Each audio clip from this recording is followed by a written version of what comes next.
Hey, Fujifilm photographers, your Fujifilm X or GFX camera has a lot of very useful controls hidden in the custom functions menu that you would never know about unless you studied every single page of your camera manual.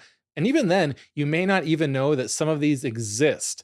So, what I want to do here is just quickly go over what I think are 5 very useful custom functions that you can program to your custom controls that may help you in whatever kind of photography that you're doing. In order to get to these custom controls from shooting mode, you're going to press and hold the display back button on the back of the camera. That's kind of like the shortcut to get into this custom controls menu. And then from there, you can program any one of these functions to a control that's available. The first one that I really love is the large histogram. In the standard indicators mode, you have this little tiny histogram in the lower right. And it's useful enough for setting your exposure in most situations, so long as you just need a basic luminosity histogram to see how bright your photo is. One of the things that I love about mirrorless cameras is being able to use a histogram to set a precise exposure.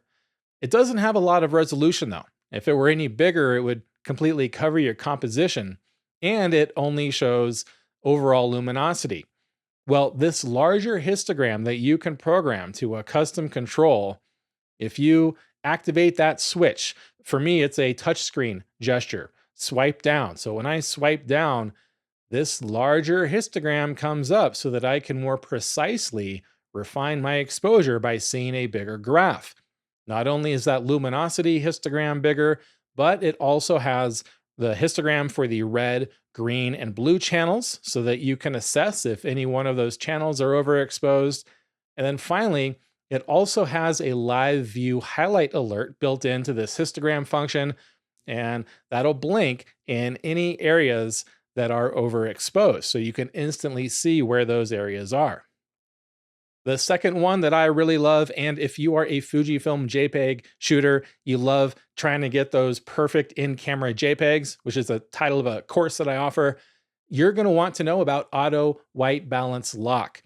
If you are using auto white balance, the camera is constantly updating the temperature and the tint corrections based on the composition of the photo. So as you're photographing in the same light, your colors may change. You might have inconsistent colors from one photo to the next as that auto white balance changes its settings. Well, you can lock that in by programming a custom control to AWB lock. That's auto white balance lock. And now when the colors look good to you, you can activate that control and that auto white balance setting is locked in. So now you can create a series of photos that will all have the exact same white balance corrections assigned to it. You can also use this feature as kind of like a cheater way of doing a custom white balance using a gray card. You can stay in auto white balance mode, stick that gray card in front of the camera, and then hit that lock button for consistent, accurate colors. The third hidden function that might be very useful for like landscape photographers is preview depth of field. When you have that aperture stopped down to like f16 or f22 and you're composing your photo, it may look like you have a shallow depth of field. Your background might be blurred even though you're at those smaller apertures.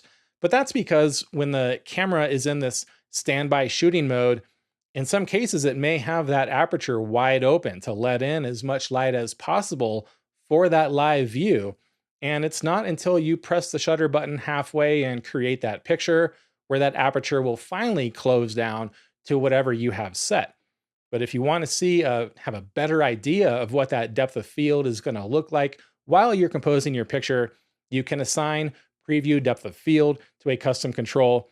And when you activate that, that aperture will stop down to whatever is set. So you can at least have a more accurate or closer idea of what your depth of field is going to be. It's still going to be tough to judge on that small screen, but it's not going to be as misleading as if you had this function off. If you're doing a lot of portrait photography or taking pictures of people using eye detection, you may want to take advantage of the left-right eye switching feature. Now, this is kind of found in your autofocus manual focus settings menu. You can assign a left eye priority or a right eye priority, and the camera is going to try to lock on to that specific eye. But what you can do is leave it in eye auto. The camera is going to lock on to one of those eyes, either the right or the left. And when you have this eye switching function assigned to a custom control, you can activate that control and the camera will switch to the other eye.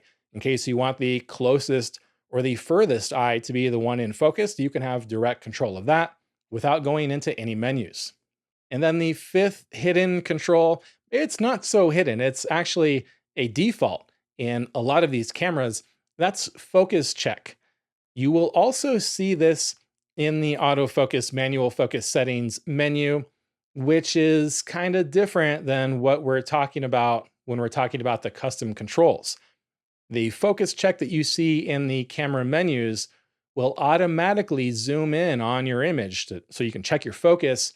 If you so much as even breathe on that focus ring, it's going to automatically zoom in.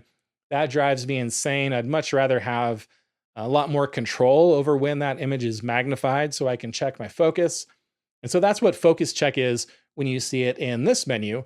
It's an on-off switch to magnify that image so that you can check your focus. In a lot of these cameras, it's assigned to the rear command dial push function as a default. So you can push that rear command dial in, zoom in to check your focus, push it again to zoom out. But even if you don't have a camera where you can push in on that rear command dial, you can assign focus check to another control to zoom in whenever you need to check your manual focus. So those are 5 hidden functions that you can assign to custom controls that I've found quite useful over the years using Fujifilm cameras. But like I said, you'd never really know that they existed because they're not covered in the manuals, at least not in enough detail. So find whatever functions might be useful for you. Find an available control that you want to customize that to. Just note that some of these may or may not be available depending on if that custom function is the touchscreen or an actual physical control. But just go through the list. You'll find a lot of features in there, things that maybe I didn't even cover here that would be more suitable for the type of photography that you do. If you have any other feedback on how to use these custom functions that I didn't cover that you love to use, please let us know. Let me know if you have any other questions. Subscribe for more great tips like this every week, and I'll see you in the next video.